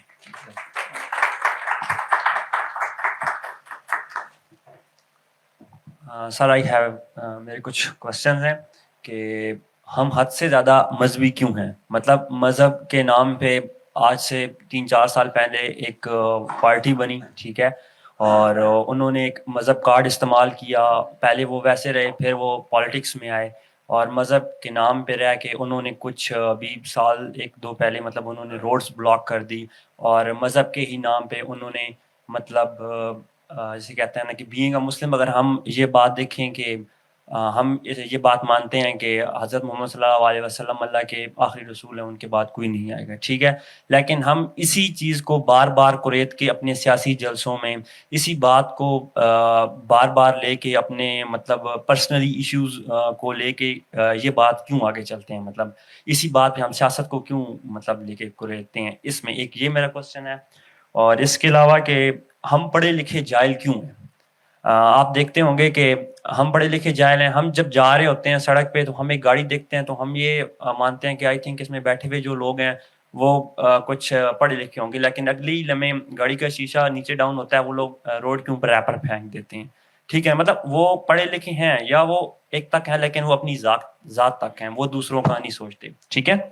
اور اس کے علاوہ ہم ہندوستان کے ساتھ امن کے ساتھ کیوں نہیں رہ سکتے؟ ہاں، ہم لوگوں کا کلچر ایک ہے، ہم لوگوں کی جو روایات ہیں وہ ایک ہیں، ٹھیک ہے. میرے بہت سارے دوست ہندوستان سے ہیں، وہ تو یہی کہتے ہیں کہ جی ہم تو پیسفل ہیں، مطلب ہم امن چاہتے ہیں. اور پاکستان کے بھی لوگ بظاہر کہتے ہیں لوگوں میں پیار ہے، لیکن بیچ میں کچھ چیزیں حائل ہیں. وہ چیزیں کیوں حائل ہیں؟ ٹھیک ہے. اور اس کے علاوہ کہ ہم لوگوں کو یہ چیز پڑھائی جاتی ہے کہ ہم نے انڈیا نے جب ہم لوگ علیحدہ ہوئے تو انڈیا نے ہمارے ساتھ یہ کیا، لیکن ہم لوگ اپنے بچوں کو یہ کیوں نہیں پڑھاتے کہ جب بنگلہ دیش علیحدہ ہوا تو جو جہاز تھے ہم نے ان کی فضائیہ کو وہ جہاز دیے جو گراؤنڈ تھے. ہم لوگ یہ کیوں نہیں بتاتے کہ وہاں کی جو 80,000 ریپ کیسز تھے وہ کیسے مطلب جو ہے نا وہ ہوئے؟ تو اس پہ آپ تھوڑی سی جو ہے نا روشنی ڈالیں. آئی تھنک کوشچن کچھ زیادہ ہو گئے ہیں. اور یہ کوشچنس تھے بھی نہیں، بلکہ آپ نے بڑی نہیں، یہ کچھ رہتے بھی ہیں لیکن بس ویسے ہی آپ نے وہ منیر نیازی کا شعر ہے نا کہ سوال کا جواب بھی سوال میں ملا مجھے، مصرع ہے. تو بس یہ سوال تو کم تھا، آپ کی رائے زیادہ تھی اور میں اس رائے سے اتفاق کرتا ہوں. جو آپ کہہ رہے ہیں، جس طرف آپ اشارہ کر رہے ہیں اس سے میں اتفاق کرتا ہوں. باقی یہ کہ یہ ظاہر سی بات ہے کہ جو کافی دیر سے ہم اشرافیہ کی رٹ جو لگائی ہوئی تھی، اس کا بنیادی کہنے کا مقصد بھی یہ تھا کہ ہماری جو مین پاور فورس ہے پاکستان میں، جس کو ہم طاقت کے غیر جمہوری مراکز کہتے ہیں، جنہوں نے اپنے مفادات کا تحفظ کرنا ہوتا ہے. مفادات کا تحفظ اس دنیا میں اسی طریقے سے ہو سکتا ہے کہ آپ کے پاس کوئی پبلک ہو، ٹھیک ہے. ہمارے یہاں چونکہ چیزوں کے اندر انسٹیٹیوشنز انوالو ہیں، تو انسٹیٹیوشن کے پاس ڈائریکٹ کوئی پبلک ہوتی نہیں، اس لیے کوئی پولیٹیکل پارٹی نہیں ہے. تو ان کو انڈائریکٹ چیزوں کو کنٹرول کرنے کے لیے کوئی ایسی ایسی فورس دینی ہوتی ہے جو سب کو باؤنڈ کر سکے یا ان کی بائنڈنگ کر سکے، ٹھیک ہے، ان کو ایک جگہ جوڑ سکے. وہ مذہبی بنتا ہے، ٹھیک ہے. اب بہت مثلاً اگر میں ایک کمیونٹی سے کسی پولیٹیکل فورس سے کسی کو متنفر کروانا چاہتا ہوں یا کسی کے ایجنڈے کو توڑنا چاہتا ہوں، تو اس کے لیے پولیٹیکل راستے سے آنا جو ہے وہ بڑا ایک سٹیمنا مانگتا ہے، کیونکہ ایک میراتھن ریس ہے، بڑے لمبے دور سے آپ کو آنا پڑے گا اور بہت لمبا جا کے آپ نے اپنا سفر کاٹنا پڑے گا. شارٹ اور آسان طریقہ یہ ہے کہ بس یہ میں یہ کہہ دوں کہ کسی ملک سے خط آیا ہوا ہے، مجھے دھمکی دی گئی ہے، تو میں حکومت نہیں گرنے دوں گا، ٹھیک ہے. اور اس سے بھی زیادہ شارٹ طریقہ یہ ہے کہ آپ کے پی میں کسی جرگے میں بیٹھ جائیں اور اس میں یہ فیصلہ مطلب کہہ دیں کہ بس رات کو پیغمبر خواب میں آئے تھے اور کہہ کر چلے گئے کہ ووٹ جو ہے فلاں کو دینا ہے. ٹھیک ہے. تو چونکہ پاکستان میں آپ کو بتا دیا کیونکہ یہ ہر کسی کا حق نہیں ہے کہ وہ خواب دیکھے, آپ نہیں دیکھ سکتے. آپ نے اگر صبح بتا دیا کہ میں نے پیغمبر کو خواب میں دیکھا تو ہو سکتا ہے شام تک زندہ بھی نہ ہو. لیکن کچھ لوگ ہیں جو ہمارا جو سافٹ ویئر ہے ریاست کا وہ آپ کو بتا دیتا ہے کہ یہ وہ کمیونٹی ہے جس کو خواب دیکھنے کا حق ہے, اور جب وہ خواب بیان کر دے تو اس کو سننا آپ کے اوپر لازم ہے, اور اس کا احترام بھی آپ کو کرنا ہے, اور اس پہ عمل بھی کرنا ہے. اور اس کے اگر مخالف سند میں چلے گئے تو پھر آپ کو نتائج بھگتنے پڑیں گے, اور اتنے سخت نتائج ہیں کہ اس کے تو بالکل قانونی نتائج ہیں, آئینی نتائج ہیں اس کے جو آپ کو بھگتنے پڑیں گے. تو یہ تھوڑا سا ایک شارٹ سا ایک رستہ ہوتا ہے. کیا میں ایک پارٹی کے خلاف جو ہے نا, ہم اصل میں پاکستان میں بھی جو ہم پولیٹیکل حوالے سے جس چیز کے لیے جو جنون ہمارے دانشور درد رکھتے ہیں وہ اسی بات کا رکھتے ہیں کہ پاکستان میں اس دن کا انتظار کرنا چاہیے کہ جب ہماری پالیٹکس جو ہے وہ سیاسی شطرنج کے اوپر ہی کھیلی جائے, سیاسی دائروں کے اندر ہی کھیلی جائے. ٹھیک ہے, چاہے اس کے اندر ٹائم لگے, چاہے اس میں ڈاکو چور اچکے بیٹھے ہوئے ہوں, لیکن اس کو سپیس دینا چاہیے. چاہے اس میں غدار بیٹھے ہوں, چاہے وہ جو بھی اتنے ٹرمز ہم نے اپنے سیاستدانوں کے لیے ایجاد کی ہوئی ہیں, وہ جتنی بھی کسی کے اندر پائی جاتی ہوں, اس کا حق تسلیم کرنا چاہیے. جتنا بڑا چور لٹیرا آ جائے 5 سال کے اوپر اس کا حق کو تسلیم کرنا چاہیے. جمہوری پروسیس کے اندر اس کو سپیس دینا چاہیے. اور یہ بات ایک دفعہ آپس میں طے کر لینی چاہیے کہ ہم ایک دوسرے کو جتنی بھی مات دیں گے وہ شطرنج کی بساط کے اوپر دیں گے. ٹھیک ہے. اور جو بھی اس بساط سے باہر جائے گا اور کسی سے کہے گا کہ تم جلدی سے آ جاؤ اس لیے کیونکہ میں تو چال صحیح سے نہیں چل پا رہا, تو تم جلدی سے آ کے اس پوری بساط کو لپیٹ دو, الٹ دو, تو اس کے نتیجے میں ہمارا سفر ضائع ہوتا ہے. تو جو بساط لپیٹنے کے لیے جو تالی ماری جاتی ہے نا اکھاڑے کے اندر, تو اس کا واضح اشارہ ہے کہ ایک بندہ تیسرا باہر سے آپ آئے گا, آپ ہاتھ آگے کریں گے, تالی مارے گا, اندر آ جائے گا, آپ باہر نکل جائیں گے. پالیٹکس میں ایسا نہیں ہوتا. پالیٹکس میں تالی مارنے کا اپنا ایک طریقہ ہے. آپ لفظ غداری کا استعمال کریں گے, آپ مذہب دشمن کا لفظ استعمال کریں گے, یہ تالیاں ہوتی ہیں,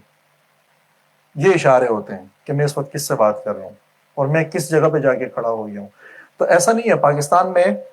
ہمارے لوگوں نے جو عوامی لوگ ہیں انہوں نے کوشش کی ہے کہ وہ سیاسی بساط کے اوپر آ جائیں اور مذہبی نعروں سے اپنی جان خلاصی کر لیں, جس کی مثال میں اکثر میثاق جمہوریت کی دیتا ہوں کہ میثاق جمہوریت ایک بہت اچھا پلیٹ فارم تھا کہ جس کے اوپر ہماری پولیٹیکل فورسز جمع ہوئی تھی, جس میں بیسیکلی بنیادی طور پہ یہی کچھ باتیں طے ہوئی تھی کہ ہم سیاسی دائرے سے نکل کے باہر نہیں جائیں گے. لیکن چونکہ وہی کو ایگزسٹنس والا معاملہ آ گیا تھا میثاق جمہوریت میں, تو وہی ریاستی اشرافیہ نے پھر پروپیگنڈا یہی کیا کہ سیاستدانوں نے آپس میں مکا کر لیا اور آپس میں باریاں لگا لی ہیں. غلط طریقہ ہے, کرپٹ لوگوں نے, غداروں نے, ملک دشمنوں نے, ڈاکوؤں نے, چوروں نے, اسمگلروں نے, سو لہٰذا ان کا راستہ روکنا چاہیے. اور اسی بنیاد پہ پھر وہ راستہ روکا بھی گیا, اور اس کے نتیجے میں جو ہمارے پولیٹیشینز سے وہ واپس نکل کے غیر سیاسی دائرے میں آ بھی گئے.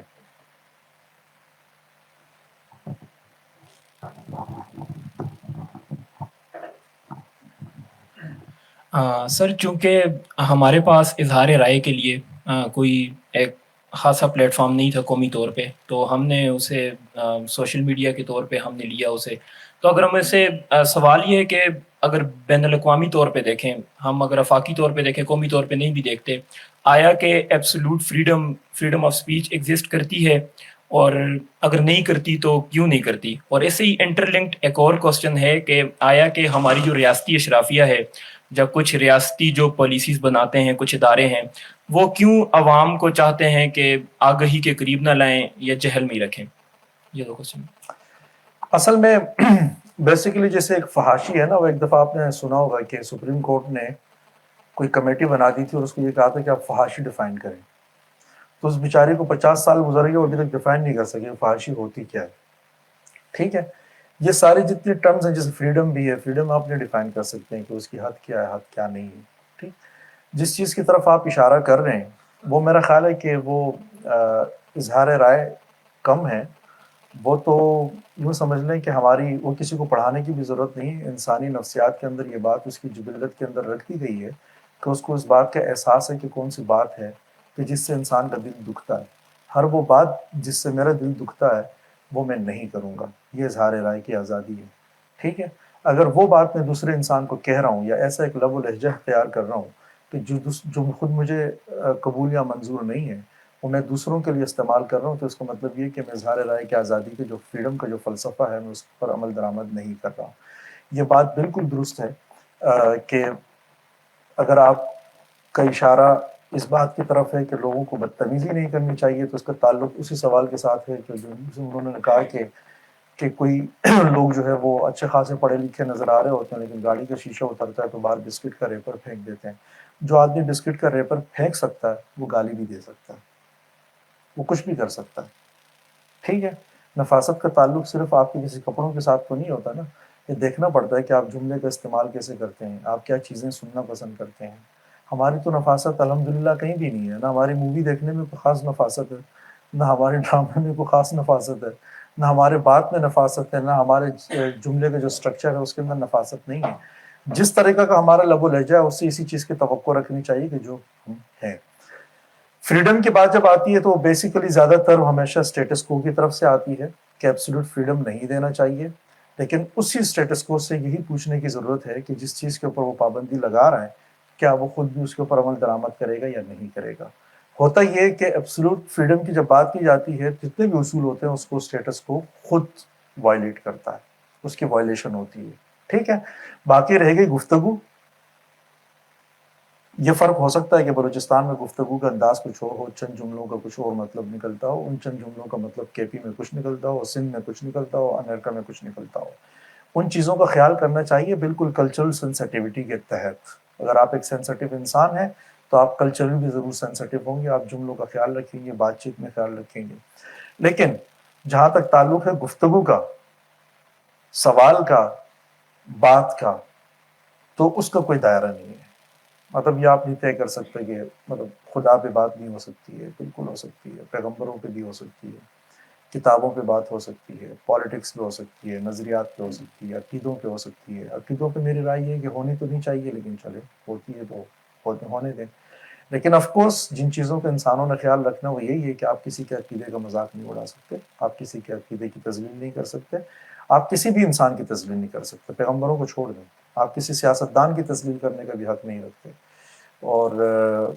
لیکن اب تذلیل کا دائرہ کیا ہے وہ پھر دیکھنا پڑے گا۔ اگر ان سیاستدان کو یہ لگتا ہے کہ آپ نے میرے سامنے کھڑے ہو کے سوال کیا جس میں آپ میرے ساتھ پرسنل بھی نہیں ہوئے، میں اس کو ہی سمجھ لوں کہ بھائی یہ میری تذلیل ہے، تو پھر میرا خیال ہے کہ مجھے اس بات کے اوپر سوچنا پڑے گا۔ اور ایسے شخص کو تو اختیارات کبھی بھی نہیں دینے چاہیے، کیونکہ میرا جو ایبسولوٹ فریڈم والا جو کرائٹیریا ہوگا وہ بڑا خطرناک ہوگا فریم۔ اس کے اندر تو میں ڈائریکٹ بندے کے اوپر سوال پہ پابندی لگا دوں گا، میں سوال نہیں کروں اس لیے کہ میرے دل آزاری ہوتی ہے۔ جیسے میں نے احمدیوں کی مثال دی، پوری لائبریری اڑا دو اس لیے کہ ان کا پیدا ہونا ہی میرے لیے دل آزاری ہے، ان کو ٹوٹل ختم کر دو۔ تو یہ بڑا حساس قسم کا معاملہ ہے۔ آف کورس ان ساری چیزیں جو ہے نا وہ اپنے اپنے پرسپیکٹو میں اپنے اپنے کلچر کے اندر ڈیفائن ہوتی ہیں۔ جی دوست سر، آپ نے کریٹیکل تھنکنگ کی بات کی جو اپنے آپ میں بڑی اچھی بات ہے۔ اب اس کا بنیاد ہر بندہ سمجھ سکتا ہے کہ اسکول سے ہوگا، بچے ادھر سے اگر آتے ہیں کالجز میں آتے ہیں، بدقسمتی سے نصاب پہ اگر بات کریں تو اس میں لوگ ادھر سے شروع کرتے ہیں کہ یار نصاب کے معاملات خراب ہے تو نصاب کی ہماری یہ حالت ہے۔ ادھر ہی اگر آپ دیکھتے ہیں تو نصاب مرتب کرنے میں ایسے لوگوں کے نام آتے ہیں جو بندہ کہتے ہیں کہ یار دانشور بندہ ہے۔ اچھا، اس کی بھی مجبوریاں سمجھ میں آ جاتی ہے کہ یار وہ کون سی بات نصاب میں شامل کرے نہ کرے، ٹھیک ہے۔ پھر کلیکٹیولی اس کا حل کیا ہوگا؟ یہ سلسلہ تو اسی طرح چلتا رہے گا۔ تو یہ جو پروگریسو لوگ ہیں ان کا رول، کیونکہ ریاستی لوگ اگر اس طرح کے دانشوروں کو دبا سکتے ہیں، مجبور کر سکتے ہیں، آگے کس طرح جائیں گے؟ کریٹیکل تھنکنگ کو اسکولوں کے لیول پہ، کالج تو چلے ہم چھوڑ دیتے ہیں، ادھر ہی فروغ کیسے دے سکیں گے؟ اس پہ ذرا اگر وضاحت کریں۔ اس پہ میں پھر یہ کہوں گا کہ یہ والا سپیس لینے کے لیے نا بہت بڑا اسٹیمنا چاہیے بیسیکلی۔ اس پہ ہمیں انقلابی بنیادوں پہ کم، ارتقائی بنیادوں پہ زیادہ غور کرنے کی ضرورت ہے۔ ہمارا سپیس ہمیشہ اسی لیے مارا جاتا ہے کہ ہم بہت ایک ہی دفعہ میں بہت لمبی جمپ لینے کی کوشش کرتے ہیں، اور اس جمپ میں یا اپنی ٹانگ توڑ دیتے ہیں یا پھر یہ ہوتا ہے کہ اتنی دھول اڑ جاتی ہے کہ آس پڑوس میں رہنے والے جو لوگ ہوتے ہیں وہ بیچارے سارے ہڑبڑا جاتے ہیں کہ خدا جانے کیا قیامت آ گئی، ٹھیک ہے۔ وہ سپیس بہت دھیرے دھیرے بہت طریقے سے لینا پڑتا ہے۔ جمہوری پروسیس کے حوالے سے بھی میں نے بیسیکلی یہی بات کی کہ جب آپ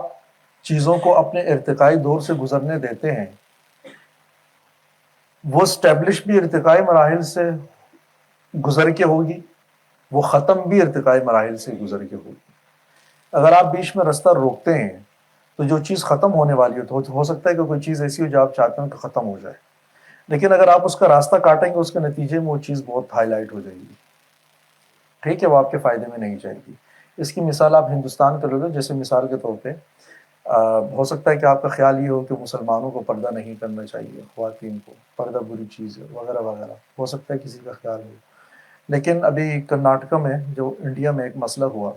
چونکہ اسٹیٹ بیچ میں آئی اور اس نے ایک خاتون سے پردہ کرنے کا حق چھینا، ظاہر ہے اس کا تعلق ارتقائی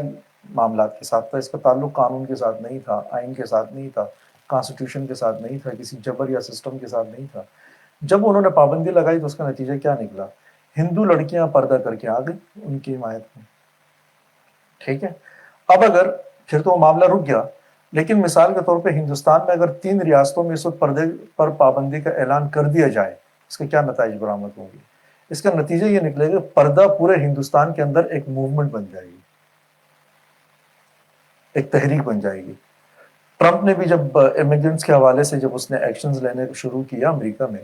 اور جب مسلمان کمیونٹی نے، مسلم کمیونٹی نے کے اندر یہ احساس پیدا ہوا کہ یہ ہمارے خلاف ہو رہا ہے سب کچھ، یعنی بطور مسلمان ہمارے خلاف ہو رہا ہے، اور وہ نیریٹو لے کے جب وہ پبلک میں گئے اور پبلک نے اس کو ایکسیپٹ بھی کیا، تو اس کا نتیجہ کیا نکلا کہ کرسچن کمیونٹی اور یہودی وہ نکل گئے، یعنی جو بلکہ جو ایتھیسٹ بھی تھے وہ نکل گئے اور مسلمانوں کے ساتھ اظہار یکجہتی کے لیے انہوں نے نیو یارک کی سڑکوں پہ سجدے کیے، ٹھیک ہے۔ جب اس راستے سے آپ چیزوں کی روک تھام کی کوشش کرتے ہیں تو وہ ابھرتی ہیں، تو اس ابھرنے کے اوپر مجھے اعتراض نہیں ہے، چاہے وہ پھر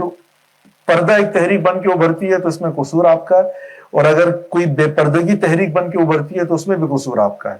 ٹھیک ہے۔ ہو سکتا ہے کہ ہمارے یہاں پاکستان میں 8 مارچ ہماری سوسائٹی میں بڑی تعداد ان کی ہے جن کو لگتا ہے کہ 8 مارچ کو جو فیمنسٹ عورتیں جو باہر نکلتی ہیں اور جو پورا ہڑدنگ پاکستان میں ہوتا ہے، بہت سارے لوگوں کو یہ لگتا ہے کہ شاید یہ ٹھیک نہیں ہے، لیکن اس میں خواتین کا کوئی قصور نہیں ہے۔ آپ نے قوانین ہی ایسے بنائے ہوئے ہیں، آپ کے جبر کا نظام ہی ایسا ہے، آپ کے خاندانی نظام ہی ایسا ہے کہ اس میں ایک انسان کے پاس 2 ہی راستے ہیں، یا خودکشی کر لے یا بغاوت کر لے۔ تو اس میں وہ خاتون جو پریس کلب کے سامنے کھڑی ہے اس کا کوئی قصور نہیں ہے، ٹھیک ہے۔ سو جبر جب اپنی خاص حد تک پہنچ جائے، وہاں سے جو ایک انقلابی شکل نکلتی ہے، میں اس کی بالکل حمایت میں ہوں، ٹھیک ہے۔ لیکن اس کے بالکل برعکس اس انقلابی سوچ کو 24 گھنٹے اور 7 دن نہیں رہنا چاہیے۔ اگر نارمل سچویشن ہے تو پھر نارمل ہی رہیں اور اپنا کام کرتے جائیں، اپنا کام کرتے جائیں اور نتائج کا انتظار کریں۔ اس کے لیے بہت بڑا حوصلہ چاہیے ہوتا ہے، بہت بڑا اسٹیمنا چاہیے ہوتا ہے۔ اگر ہم بیچ میں خود سے ہی اچل کے، یعنی کہ انقلاب کی کوئی صورت نہیں ہے، انقلاب کا لفظ میں اس لیے استعمال کرتا ہوں کہ بغاوت والی صورتحال نہیں ہے، اور میں نے بلا وجہ ایک رات چھیڑ دیا ہے، تو اس کا نتیجہ یہ نکلے گا کہ اب آپ جو طاقتور طبقے ہیں اس کو اس بات پہ جواز دیں گے کہ وہ آئیں اور آپ کے سفر کے آگے بیریئر لگائیں۔ یہ جو بیریئر لگے گا اس میں پھر میرا اور آپ کا قصور ہے، اور ایسا ہوتا رہتا ہے۔ لیکن میرا خیال ہے کہ یہ چیزیں چلتی رہیں گی، ہماری کمیونٹی خود سیکھ جائے گی کہ احتجاج کب کرنا ہوتا ہے، بغاوت کب کرنی ہوتی ہے، دیوار سے سر کب مارنا ہوتا ہے، سڑک کب بلاک کرنی ہوتی ہے۔ ہمیں تو ایسا لگتا ہے کہ صبح ناشتہ نہ ملے تو سڑک بلاک کریں گے، تب بھی سڑک بلاک کرنی ہے، اس کا واحد حل یہی ہے، اس لیے کہ ہمارے دماغوں میں یہ بات بیٹھ چکی ہے کہ اپنی طاقت شو کرانے کے لیے جو میٹر ہے جو آپ کو بتاتا ہے کہ آپ طاقتور ہیں وہ ایک ہی ہے کہ آپ سڑک بلاک کر لیں، بس۔ اگر 2/3 میجورٹی کے ساتھ کوئی شخص پارلیمنٹ میں بیٹھا ہوا ہے، وہ نہیں ہے طاقتور۔ اس کے باہر اگر کسی نے ایک سڑک بلاک کر لی ہے تو اس کا پورا حق ہے کہ چاہے وہ قانون میں تبدیلی بھی کروائے اور آئین کے اندر بھی تبدیلی کروائے، یا وہ کسی وزیر کو مستعفی بھی کروانا چاہے تو یہ اس کا حق ہے۔ ابھی تک ہماری مین اسٹریم پالیٹکس بھی ایسی ہی چل رہی ہے۔ سو اس سے میں کہہ رہا ہوں نا کہ یہ پروسیس اگر چلنے دیے جائے نا تو یہ طبقہ خود سیکھ لے گا کہ ہمیں کب کیا کرنا ہے، ہمیں بات کب کرنی ہے، ہمیں اسٹڈی سرکل کب کرنا ہے، اور ہمیں سر کب مارنا ہے۔ یہ ہو جاتا ہے ڈیفائن، لیکن ابھی فی الحال نہیں ہوگا یہ کچھ وقت تک۔ وہ ہوتی ہے نا ایک گیند میں آپ بڑی زور سے اس دیوار پہ ماریں گے، وہ اس دیوار پہ جا کے لگے گی، وہاں سے آ کے واپس اس کو لگے گی، پھر شاید ان دیواروں سے نہ ٹکرائے لیکن بیچ میں کمرے میں گھومتی رہے گی، کسی جگہ پہ جا کے اسٹیبل ہو جائے گی، رک جائے گی۔ ابھی ہماری بال جو ہے نا وہ دیواروں سے ٹکرا رہی ہے، ابھی صحیح سے ٹکرائی بھی نہیں ہوتی ہے تو بیچ میں ہم پتہ نہیں کس طرح کی حرکت کر دیتے کہ اچانک ایک بندہ آتا ہے بال اٹھاتا ہے دوبارہ سے دیوار کو مار دیتا ہے, پھر وہ پروسیس پیچھے چل پڑتا ہے. وہ تھوڑی سی اس کے اندر گیپ آتا ہے, پھر سے آگے کوئی دیوار پہ مار دیتا ہے, تو اس کے اندر پھر آ رہا ہوتا ہے. تو ہم اگر تھوڑے سے حوصلے سے کام لے لیں گے نا تو اس بال کو تھوڑے سے کمرے میں گھوم لینے دیں, ایک وقت آئے گا بالکل گھوم گھوم گھوم کے ایک جگہ پہ آگے کھڑی ہو جائے گی, سب ٹھیک ہو جائے گی, اللہ خیر کرے گی. ہم اصل میں یہ مسئلہ انسان کا ہے لیکن ٹھیک بھی ہے, کیونکہ ہم سمجھتے ہیں کہ یار ہم اگر نہیں رہے اس دنیا میں پھر اگر کوئی انقلاب آئے تو کیا انقلاب آئے, جو آنا ہماری زندگی میں آئے. یہ بھی انسان ہی سوچتا ہے کہ ایسا ہو, جو ہو دیکھنا میں دیکھ لوں اپنی زندگی میں, اس لیے پھر وہ تھوڑا سا فاسٹ ٹریک پہ آ جاتا ہے.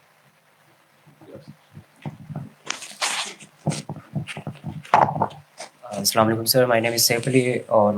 میں انٹرنیشنل ریلیشنس کا گریجویٹ ہوں. تو آپ نے جو سیشن کے سٹارٹ پہ پاکستان اور ہندوستان کا موازنہ کیا تھا, تو میں چاہتا ہوں آپ اس کمپیریزن کو تھوڑا مزید ایکسپلین کریں کہ جب بارڈر کے اس طرف ہمارے رولنگ ایلیٹ نے سیکورٹی اسٹیٹ کا ٹیگ لگایا تو وہاں کی جو رولنگ ایلیٹ ہے ان کے پاس بھی موقع تھا کہ پاکستان کو ریفرنٹ آبجیکٹ بنا کے انڈیا کو بھی ایک سیکورٹی اسٹیٹ بنائے, لیکن ایسا نہیں ہوا. تو وہ کون سے پازیٹیو موٹیویشنس تھے یا ڈیسیسیو فیکٹرس تھے جس کی وجہ سے انہوں نے تعلیم, ادب, ہیومن سیکورٹی اور ہیومن ڈیولپمنٹ کو پریورٹی دی اور ہم نے نہیں. Thank you. اس کی یہ بڑا حساس قسم کا سوال ہے. میں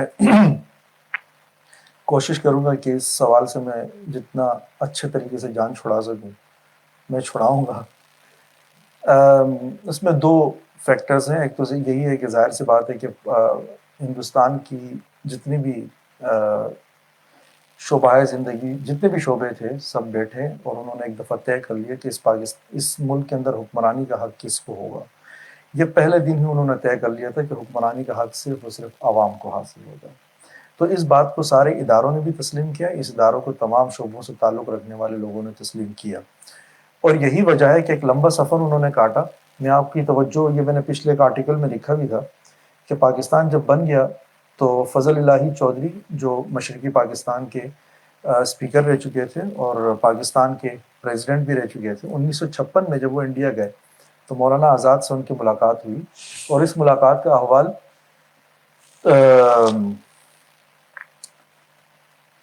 تاریخ آزادی کا ایک باب کے نام سے میرا خیال ایک کتاب ہے پروفیسر مسرور سرور صاحب کی, جو عبید اللہ سندھی کے ساتھ ہوا کرتے تھے, ان کا لٹریچر بھی انہوں نے جمع کیا ہے. انہوں نے اس کا احوال لکھا ہے کہ فضل الہی چودھری صاحب نے مجھے بتایا کہ 1956 میں جب مولانا آزاد سے میری ملاقات ہوئی تو ہمارے بیچ گفتگو کرنے کے لیے کچھ تھا نہیں. تو گفتگو کے دوران انہوں نے مجھ سے کہا کہ کیا آپ لوگ واقعی یہ سمجھتے ہیں کہ پاکستان باقی رہے؟ میں نے کہا بالکل, ہمارا یہ خیال ہے کہ پاکستان کو رہنا چاہیے.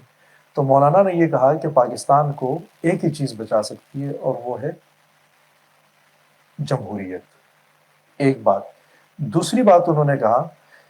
کہ کمزور جمہوریتوں کا علاج انتخابات کے سوا کچھ نہیں. ٹھیک ہے, اگر مولانا آزاد پاکستان کو یہ تجویز دے رہے ہیں جو ان کے بالکل ایک ایسی ریاست کو تجویز دے رہے ہیں جس ریاست کو وہ پہلے دن سے حق میں ہی نہیں تھے, اس کو اگر وہ یہ تجویز دے رہے ہیں تو اس کا مطلب یہ کہ وہی مولانا آزاد جب ہندوستان کی پوری کیبنٹ بیٹھی ہے تو وہاں پہ بھی مولانا آزاد یہی بات کر رہے ہوں گے. تو چونکہ وہاں پہ ان کے پاس پہ جواہر لال نہرو کے کیلیبر کے لوگ تھے, وہاں پہ پٹیل صاحب تھے, وہاں پہ پھر ان کو ابتدا سے وہ لوگ ملے, بابا امبیڈکر صاحب ان کے ساتھ تھے. یہ سارے کے سارے وہ طبقہ تھا وہاں پہ جو رہ گیا کہ ان کے لیے اس بات کے اوپر عمل درآمد کرنا اور ایک دوسرے کو کی پولیٹیکل سائنس کو سمجھنا کوئی بہت بڑا مسئلہ نہیں تھا. پاکستان کی بدقسمتی تھوڑی سی یہ تھی کہ پاکستان جو ہے اس میں ایک کم بختی تو ہماری یہ تھی کہ پاکستان جو لوگ آئے تھے بیسیکلی یہ تو جاگیردار طبقہ تھا جو اپنے مفادات کی جنگ لڑ رہا تھا نا, اس میں اسلام تو کچھ بھی نہیں تھا. ٹھیک ہے, ریاست بھی کوئی بہت بڑا پرابلم نہیں تھا. ایک کمیونٹی تھی جو اپنے مفادات کو سنبھالنے کے لیے, یو پی اور بہار کے لوگ اپنے مفادات کو سنبھالنے کے لیے انہوں نے پاکستان کا ایک آئیڈیا پیش کیا, جس کے لیے ظاہر ہے بہت سارے نعرے لگے, مختلف نعرے لگے, جس کی بنیاد پر پھر آگے پاکستان بن گیا. جب وہ بنا تو ہمارے حصے میں جو لوگ آئے تھے وہ بیسیکلی سیاستدان نہیں تھے, بیسیکلی وہ جاگیردار تھے,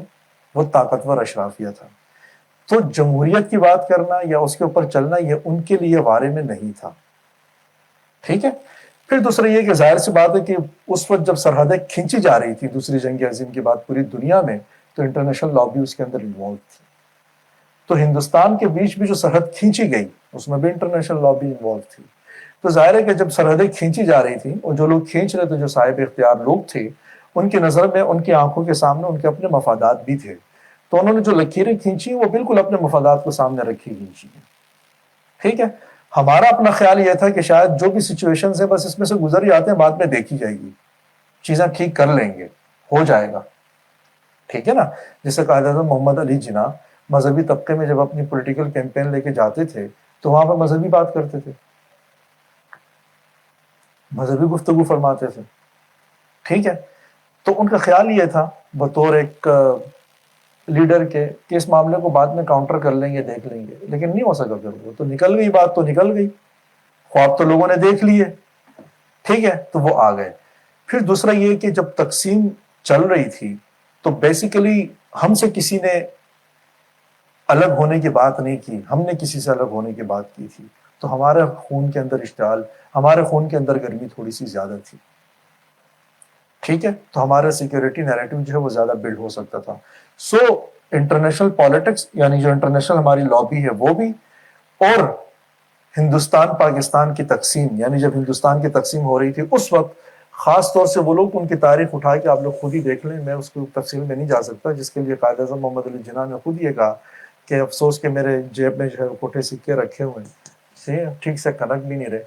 تو وہ سارے جتنے بھی سکے تھے میرے خیال ان سب کو مطالعہ اٹھا کے کر لینا چاہیے. یہ سارے وہ سکے تھے جنہوں نے پاکستان کے ابتدائی دنوں پہ قبضہ کر لیا، اور اتنا شدید قبضہ کیا کہ وہ چیزیں جو ہے وہ قائد اعظم محمد علی جناح کی بھی دسترس سے باہر تھی. آپ کو پتہ ہے کہ وہ زیارت میں جا کے بستر ڈال کے لیٹ گئے تھے، ان کے اختیارات سے چیزیں نکل گئی تھیں. آپ کو یہ بھی پتہ ہے کہ جب لیاقت علی خان ان سے ملنے کے لیے گئے، جب وہ مل کے چلے گئے، اور یہ شریف الدین پیرزادہ نے لکھی ہے یہ بات کہ جب وہ ملاقات کر کے چلے گئے تو قائد اعظم نے اپنی ہمشیرہ سے یہ کہا، فاطمہ جناح سے، کیا تمہیں پتہ ہے کہ لیاقت علی خان کیوں آیا تھا؟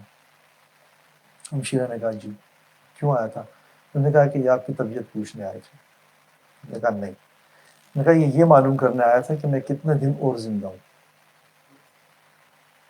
ٹھیک ہے. یہ ہماری جنون تاریخ ہے. میں وہ بات نہیں کر رہا کہ جو جیسے کوئی ہوا میں اڑا دی گئی ہے، یہ آپ کے پاکستان کے تاریخی ریکارڈ کا حصہ ہے. ٹھیک ہے. کس طریقے سے قائد اعظم محمد علی جناح کی تقریروں کو روکا گیا ان کی زندگی میں ہوتے ہوئے، یہ ہمارے بالکل ریکارڈ کا حصہ ہے. پھر زیارت سے واپس آنے کے بعد پھر آگے کراچی کی جو پوری تاریخ ہے، کیسے جا کے انہوں نے اپنی زندگی، اپنی جان دی، اور کس قسم پرسی میں پھر اس دنیا سے گئے. جانے کے بعد پیچھے جو پھر فاطمہ جناح کے ساتھ ہوا وہ پھر آپ نے دیکھ لیا. ہر وہ شخص پاکستان میں جو پولیٹیکل تھا، جو سیاسی بات اور جمہوری بات کرتا تھا، اس سب کو دیوار سے لگا دیا گیا. خیر اس میں تو قائد اعظم محمد علی جناح رحمۃ اللہ علیہ کا اپنا بھی بہت بڑا کنٹریبیوشن ہے ان سارے سیاسی لوگوں کو سائڈ لائن کرنے میں. بانیان پاکستان کے اندر یہ ایک بہت بڑا رول رہا ہے کہ انہوں نے سیاسی لوگوں کو سائڈ پہ کیا. اور یہ والا جو سلسلہ ہے نا، بلوچستان کے جو حقوق کی بات ہوتی ہے، کے پی کی جو حقوق کی بات ہوتی ہے، فاٹا کے جو حقوق کی بات ہوتی ہے، یہ اس وقت سے چل رہی ہے کہ جس وقت قائد اعظم محمد علی جناح زندہ تھے. آپ نے یہ دیکھا کہ جب وہ گئے 1948 میں ڈھاکہ میڈیکل کالج میں جب انہوں نے بات کی، اور انہوں نے جب کہا کہ میں یہ اعلان کرنے آیا ہوں، اس پورے سیناریو کو مطالعہ کرنے کی ضرورت ہے. میں جسٹ آپ کو ایسا ایک وہ دے رہا ہوں کہ جب وہ وہاں گئے اور جب انہوں نے کہا کہ میں اس بات کا اعلان کرنے کے لیے آیا ہوں کہ آج کے بعد پاکستان کی قومی زبان جو ہے وہ اردو ہوگی، اور یہ بات انہوں نے انگریزی میں کی. ٹھیک ہے. تو وہاں سے ایک جھگڑا شروع ہو گیا. تو اس چیز کو تو موضوع بحث بنانے نہ بنائیں تو ٹھیک ہے، نہیں بناتے کہ قائد اعظم محمد علی جناح نے یہ اعلان کیا. یہ بات ڈیبیٹیبل ہے کہ آیا ان کا یہ اعلان کرنا ٹھیک تھا یا غلط تھا. تو کچھ بنیادوں پہ مجھے لگتا ہے کہ نقطہ نظر ان کا ٹھیک تھا، لیکن ظاہر ہے کہ وہاں پہ جا کے وہ اعلان کرنا بالکل بھی غلط بات تھی. لیکن ہمیں جس چیز کے اوپر غور کرنے کی یا جس چیز کا تجزیہ کرنے کی ضرورت ہے وہ یہ ہے کہ ہمیں یہ دیکھنا کہ قائد اعظم محمد علی جناح نے جب یہ بات کہی تھی، اس کے بعد جو ایک پولیٹیکل کیاس پیدا ہوا پورے بنگلہ دیش میں، مشرقی پاکستان میں بھی اور مغربی پاکستان میں بھی، اس کو ڈیل کیسے کیا گیا. ٹھیک ہے. اس چیز کو دیکھنے کی ضرورت ہے. تو ظاہر ہے کہ وہ ان کی زندگی میں ہونے والے واقعات ہیں. اگر ہم انہی کا انالیسس کر کے دیکھ لیں تو اس سے پتہ چل جاتا ہے کہ مفادات کا فرق تھا. وہاں جو لوگ رہ گئے تھے ان کے بارے میں تھی یہ بات کہ آئین پسندی ہو, کانسٹیٹیوشنلزم ہو, جمہوریت پسندی ہو, اس لیے کہ ان کو پتا تھا کہ یہ ہوگا تو ہم ایک دوسرے کی بات سن سکیں گے, ایک دوسرے تک اختیارات کی تقسیم ہو سکے گی. لیکن یہاں پہ یہ نہیں ہو سکا, بلکہ ہم جس فلسفے کی بنیاد پہ آئے تھے اسی فلسفے کے بالکل الٹ ہو گئے کہ ہم اس بنیاد پہ آئے تھے کہ ہندوستان میں کچھ علاقے ہیں جن کو ان کے حقوق نہیں مل رہے, خاص طور سے وہ علاقے جس میں مسلمان آباد تھے, بلوچستان ہو گیا, سندھ ہو گیا وغیرہ وغیرہ, اس میں بنگال کو بھی شامل کیا ہوا تھا, ٹھیک ہے. لیکن جیسے پاکستان بنا, اس کے بنتے کے ساتھ ہی جو سب سے بڑا بحران پیدا ہوا وہ یہ ہوا کہ کچھ علاقوں کے حقوق ہم نے سب سے پہلے غصب کر لیے. یہ بات اصل میں تو بس کیا سر بھائی کو میں ایک بک سجیسٹ کروں گا, بلکہ سب کو ہی, کہ شہاب نامہ آپ نے پڑھا ہوگا, مطلب وہ پڑھیں. اس میں مطلب لاسٹ میں جو ہے نا وہ پتہ چل جائے گا کہ جب فاطمہ جناح بیمار تھیں اور ان کی جو سپیچز تھی وہ کیسے سینسر کی گئیں, اور اس کے پیچھے جو ہے نا آپ کو کافی ڈیٹیل میں جو ہے نا آپ کے کوشچن کا آنسر بھی مل جائے گا. انشاءاللہ سارے بھائی پڑھیں گے ضرور. لگتا ہے ویسے وہ کافی موٹی بک ہے, لیکن انٹرسٹنگ ہے, وہ اتنا پتہ نہیں ہاں چلتا. اتنی موٹی ہے نہیں وہ, لگتی ہے بس. بہت شکریہ دوست.